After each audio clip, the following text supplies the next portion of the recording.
It has been said by the enemies of capitalism that money is the root of all evil. Now, this statement as it stands is completely false. In fact, money is the basis of human civilization, and as I'll argue in a little while. However, it is true that unsound or loose money is the cause of a great deal of economic and moral evil. In fact, this would be easily understandable, and I wouldn't have to be up here belaboring the point today, if the concept of inflation was properly defined. Okay?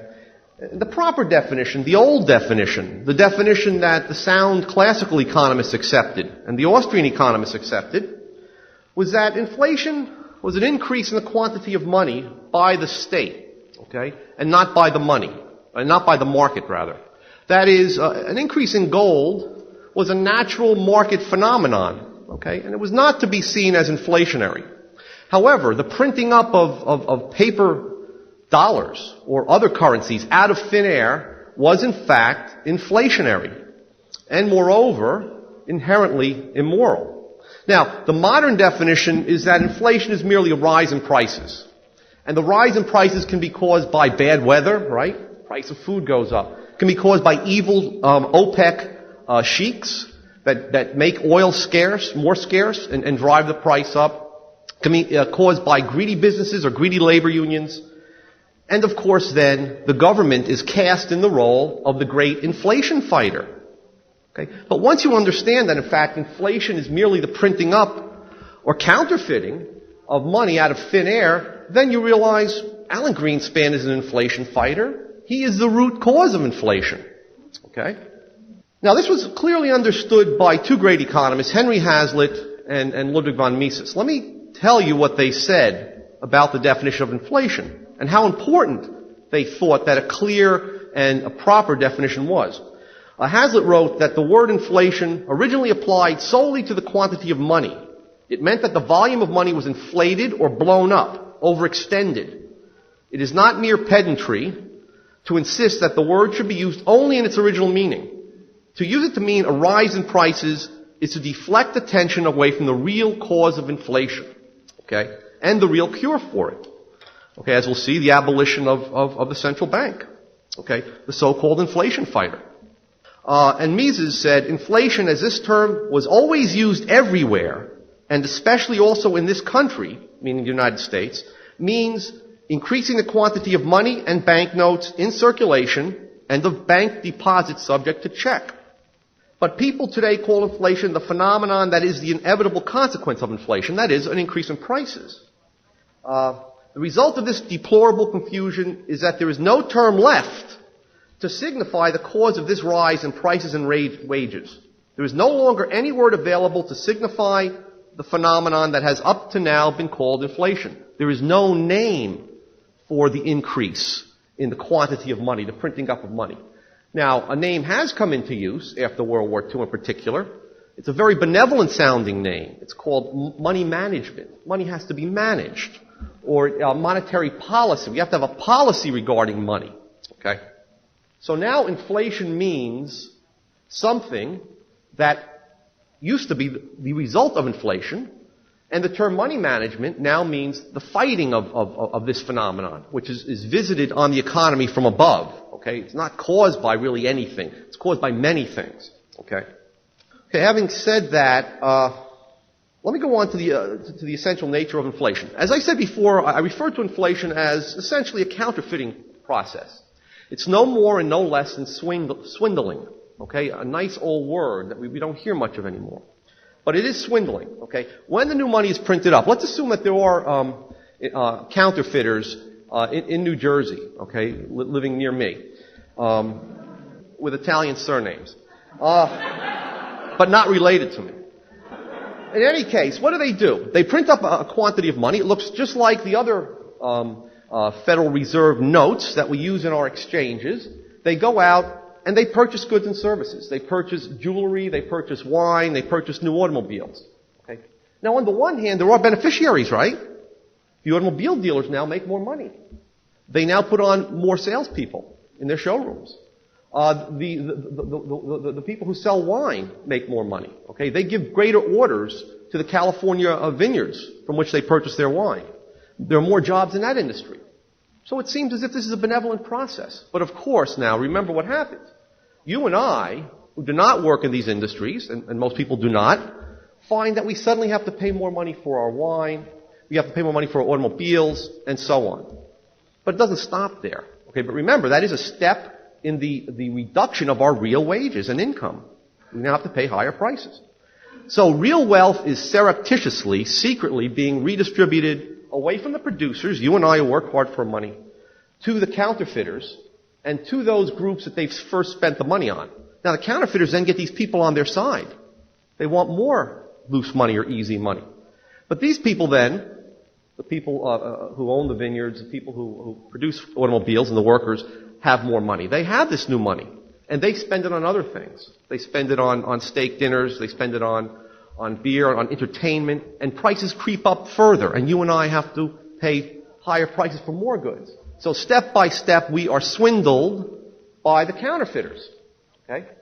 Now, there's no difference between what the counterfeiters do and the economic effects of their activity and what is done, in fact, by the people who run monetary policy.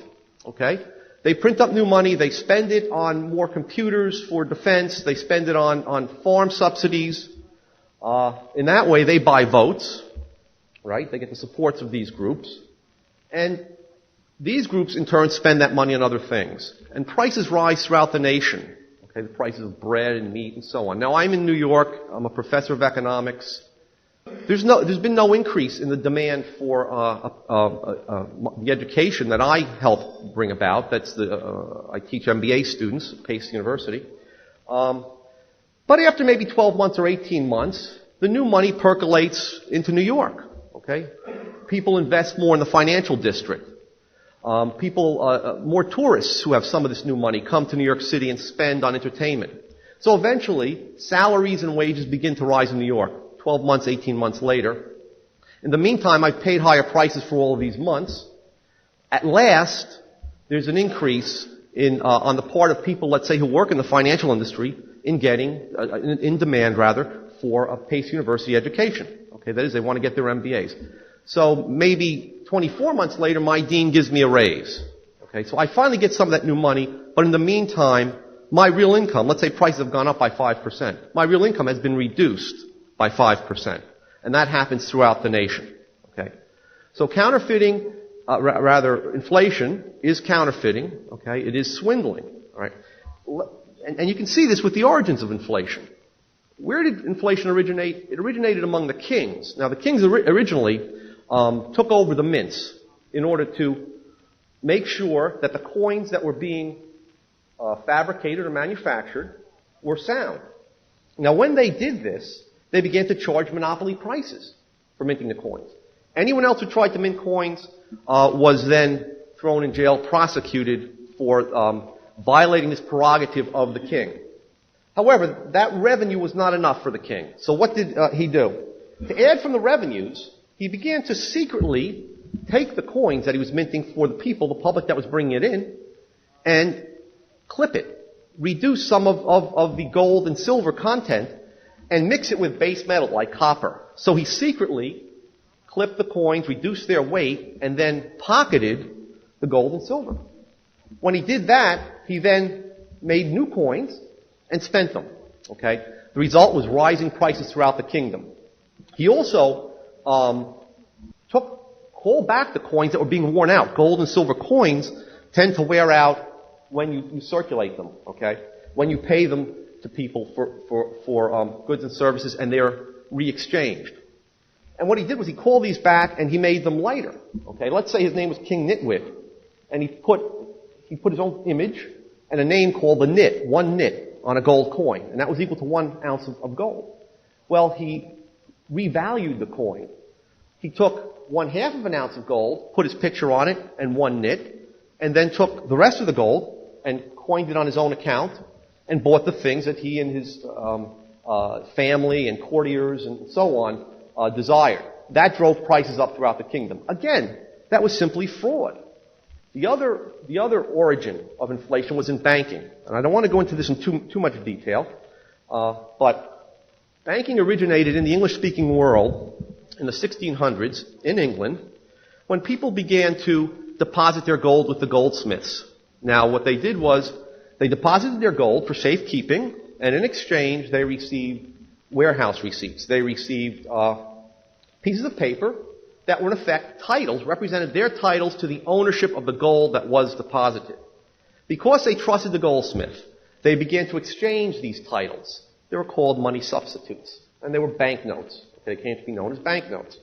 People accepted them because, the sellers that is, accepted them in exchange for the things they were selling, because they had full confidence that, in fact, the goldsmiths would pay off on these ownership titles. But that very act of confidence in the goldsmiths meant that the goldsmiths realized that this gold stayed with them for a long period of time. And that on any given day, very little was redeemed, which in turn meant that they had the ability to loan out maybe 50% of it or 25% of it at interest. So they not only were earning the fees for storage, they were earning interest on fraudulent loans. Okay? Later on, when some of them were found out and went bankrupt, as people rushed to get their gold out, they kept all the gold. And they did something that was even more sneaky. They simply printed up more of these ownership titles. Okay? Now, these ownership titles represented a claim to nothing. But since they looked like the other ownership titles, the legitimate ownership titles, they passed them out and they were accepted in exchange and they increased prices. Okay? So every increase in money on the part of kings, on the part of banks that were given special privileges by the kings and the state, originated in fraud and in swindling. Okay? And that was where the original term inflation came from. Okay, now having said that, let's just jump ahead a little bit to the modern era. This inflation caused increases in prices, okay? But not just an increase in all prices, increases in certain prices. For example, a fall in interest rates, which drives up the prices of capital goods. This inflationary boom brought about what we might call a distortion. There were too many capital goods being demanded and purchased because the borrowers were predominantly businesses. On the other hand, when the new money got to the workers, when they finally were paid new money, they rushed out and spent it on consumers' goods. Eventually what happened was that we had a recession.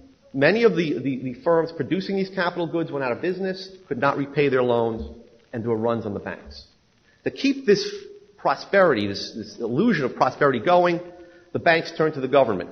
And eventually they lobbied the government for a central bank. And this is where the idea of managed money came in. Okay? Especially in the 19th century in the United States, the late 19th century, we had pressure for a central bank building up. We finally had the central bank. After we got a central bank, the central bank began to issue its own money, okay? Its own claims to gold. Okay? There was still a gold standard. Okay? But now the central bank was putting its own imprimatur on paper money. So paper money became completely acceptable to everyone, okay, in their daily lives. And this is where managed money comes in. When the central bank inflated and allowed the banks to inflate, and we had recessions, which is always the result, we had a situation in which you then had the banks under tremendous pressure. Okay?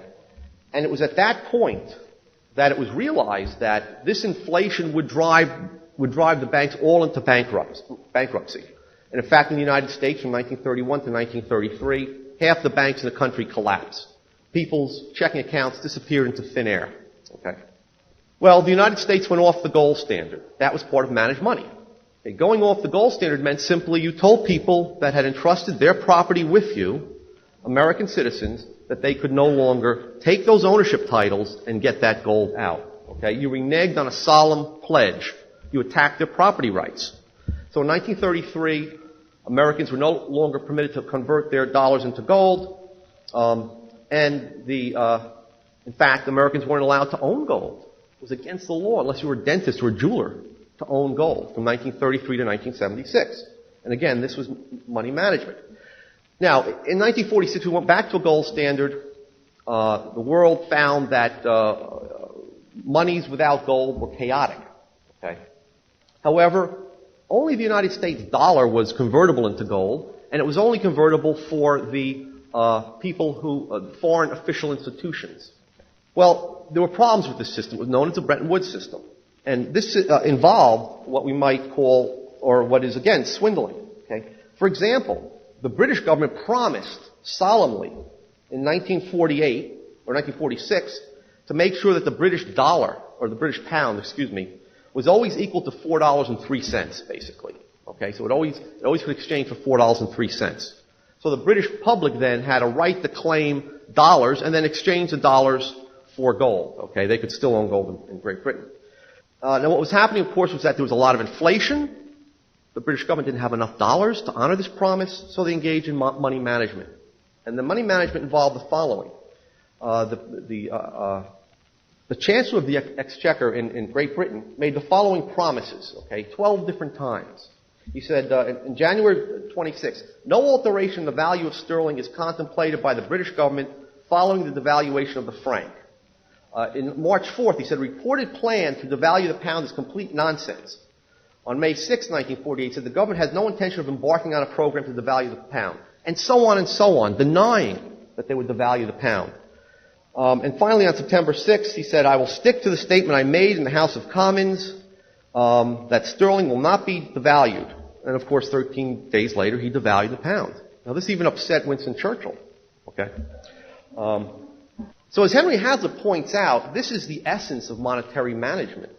And of course, President Nixon did the same thing in 1971. After solemn pledges to the rest of the world to make sure that, or to guarantee that the dollar would be convertible into gold at the fixed price of $35 per ounce,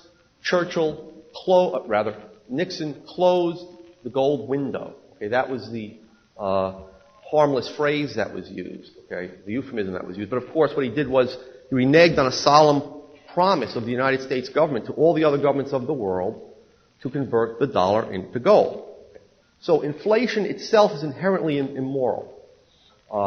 Today, since 1971, of course, the dollar is convertible into nothing.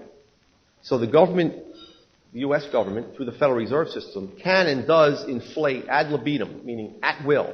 It can print up new dollars, and it does so out of thin air, setting into motion the counterfeiting process I talked about.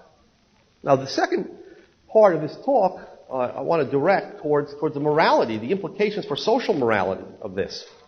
Let me just say a few words about the German hyperinflation, because this is the culmination of the swindling process of inflation. And you can see the effects on social morals and mores, operating. To give you an idea of the extent to which this inflation went, in January of 1921, you could buy a German newspaper for about 0.3 of a mark. Okay? That's January of 1921. By October of 1923, it cost 2,000 marks. It's as if a candy bar that costs us 30 cents today, in 2 years' time, costs us $2,000. But it continued to go on from there. By October 29th, of that same year, it was up to 1 million marks. And by November 17th, it cost 70 million marks to buy a German newspaper. It's as if a candy bar then, in 2.5 years' time, was $70 million. Okay. The German government had 2,000 printing presses, had taken over all the printing presses in the country and was printing up money as fast as it could in order to keep up with the rise in prices. At some point, people lose confidence in the money, in the value of the money. The price continues to rise at ever rapid rates, even more quickly than the government can print money up. So even in the middle of this massive inflation, people experience a shortage of money. They didn't have enough money. As much as they had, they didn't have enough money to buy goods and services. Let me give you some of the social consequences, then we'll talk a little bit about the morality of it, or the immorality of it. It destroyed people's bank deposits and pensions. If someone had a pre-war pension of 200 marks per month, which was very comfortable, they couldn't even buy a meal by 1920. So it destroys your savings. Okay. Someone, for example, a man who thought he had a small fortune in a bank, 68,000 marks, before the war, received a letter after the hyperinflation started, telling him that the bank deeply regrets that it can no longer administer your deposit of 68,000 marks since the costs are all out of proportion to the capital. We are therefore taking the liberty of returning your capital. Since we have no banknotes small enough and small enough denomination at our disposal, the government had stopped printing new money and just printed 1 million, 1 billion marks on the existing mark notes. Okay? So there was no note for less than $1 million. Okay? Since we have no banknotes of small enough denomination at our disposal, we have rounded out the sum to 1 million marks. They're going to send them back 1 million marks, even though he only has 68,000 marks. The canceled stamp on the letter that he got cost 5 million marks. Okay, so he couldn't even buy a stamp. All right. Workers didn't want to hold money for a week, so they began to demand to get paid 3 times a week, and then every day, and then 3 times a day. They had their fiancés and wives at the factory gates, got the new money, rushed out to buy things as quickly as possible. Okay. Teachers and professors, who were traditionally paid monthly in Germany, quit their jobs. Because if you held money for a month, okay, if you had to wait a month for your income, that income was worth 1/millionth of what it was worth prior month. So they quit their jobs and became taxi drivers and waiters. Farmers refused to pay you, to sell you an egg even for a whole wheelbarrow full of marks. Thieves, when women went to the grocery store with their laundry baskets filled with marks, and they left them outside because there was no room for people carrying around laundry baskets. The thieves would come by, dump the marks out, and just grab the laundry baskets because they were worth so much more, and they could make a quicker getaway. Okay. Now, let me quickly mention the effects of this. Those people that were able to get the new marks as they were printed up by the banks were the ones that benefited. They got it before the prices rose. And they spent it. They bought up hotels. They bought up land. You had so-called joint ventures in Germany, which put together coals, banks, hotels, electricity. Hugo Stinnes was a great industrialist who came up with all these great ventures, okay, which were not very productive and in fact collapsed. They were put together by paper money. On the other hand, this was based on the looting of the savings of the people on pensions who had no access to this new money right away, and to the middle class who were getting paid every 2 weeks or every month. So you had this nouveau riche, these newly rich, that began to rush out and spend the new money because they knew it was going to depreciate on ostentatious examples of conspicuous consumption. Okay. Who were the victims? The middle class, the small businesses, the pensioners, they were all wiped out. Now what about the effects on moral values? Obviously, it no longer paid to be thrifty and to save your own future and your child's future. So thrift, such an important value in the economy, in the capitalist economy, went by the board. People no longer carefully planned their investments. They simply bought anything because they felt that the price was going to go up the next day or the next 2 days. So people no longer looked to the future. They suddenly became very interested in immediate gratification, to get anything and get it now. Okay? Productive work was discouraged because most people towards the end left the factories and spent all their times hunting for bargains. Okay? Trying to get rid of their marks. Okay? Even sexual morals changed. Women's dowries were wiped out. Now you laugh about that, but dowries had a very important function in the old culture, and it was a way of signaling signaling to a prospective suitor that the woman's family was virtuous, had thrift, and they worked hard, and they had family commitments to one another. Now the women became discouraged of ever accumulating dowries in the future and ran off with their boyfriends. Now the term boyfriend was not used in polite society in Germany in the 1920s. Okay. Prior to the hyperinflation, it was a scandal for an unmarried middle-class girl to have a boyfriend, quote unquote. Okay. Everybody sought after this ostentatious luxury, and that replaced the goal of having a good and solid family name. Okay, of being sober and so on in your investments. And finally, the people who were looked up on were the unscrupulous gamblers and profiteers. Okay, who now got to the top of the social structure, where the old families and the old wealthy who worked hard and so on and were good examples to the rest of the populace were now at the bottom. Now, there is a direct link between inflation and the breakdown of morality, an even more direct link. Think of it, let me just explain it in the following way. By bringing about a thoroughgoing social revolution, it really does destroy the middle class and the productive rich.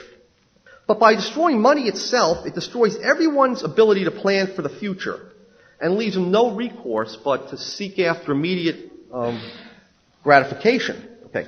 Moreover, whether we like it or not, men and women live in a world where they cannot live or flourish physically and spiritually without property. Okay? But remember, property is not merely a collection of material things.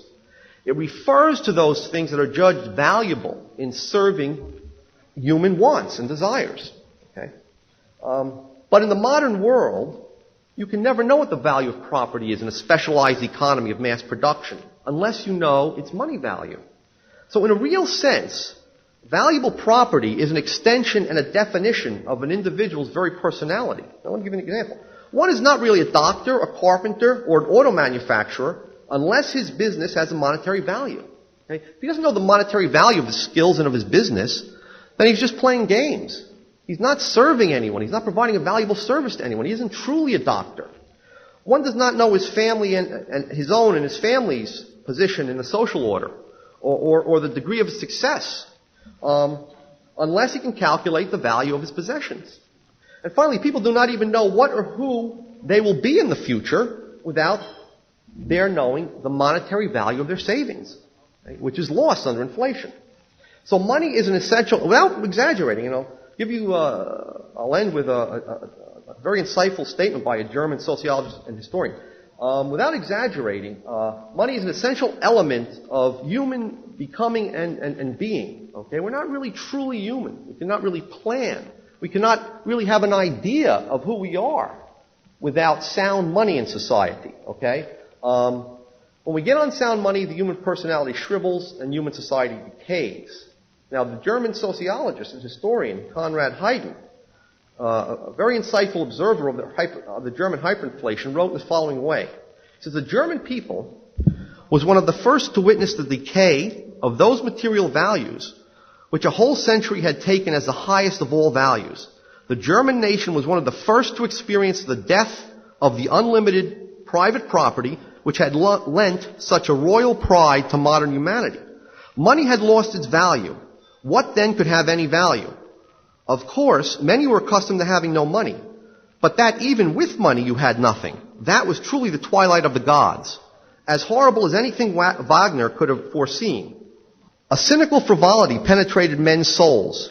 No one knew what he really possessed, and some men wondered what they really were. Man had measured himself by money. His worth had been measured by money. Through money he was someone, or at least hoped to become someone. Men had come and gone, risen and fallen, but money had been permanent and immortal. Now the state had managed to kill the immortal thing. The state was the conqueror and successor of money, and thus the state was everything. Man looked down at himself and saw that he was nothing. Now a shrewd and cunning German politician, Adolf Hitler, understood the nature of inflation as a gigantic material and spiritual swindle, and perceived the transformation of the German soul and German souls and personalities. He both taunted the German people for acquiescing in it and promised them material relief and spiritual salvation in the state, which he saw and he made sure they knew was a successor of money. Let me just end by just a few statements from Hitler. Okay, it's really chilling. In 1923, Hitler told the following story, and I'm quoting. We have just had a big gymnastic festival in Munich. 300,000 athletes from all over the country assembled here. That must have brought our city lots of business, you think. Now listen to this. There was an old woman who sold picture postcards. She was glad because the festival would bring her plenty of customers. She was beside herself with joy when sales far exceeded her expectations. Business really had been good, or so she thought. But now the old woman is sitting in front of an empty shop, crying her eyes out. For with the miserable paper money she took in for her cards, she can't buy 1/100th of her old stock, her old inventory. Her business is ruined, her livelihood absolutely destroyed. She can go begging. And the same despair is seizing the whole people. We are facing a revolution. He went on in another speech. The government calmly goes on printing these scraps because if it stopped, that would mean the end of the government.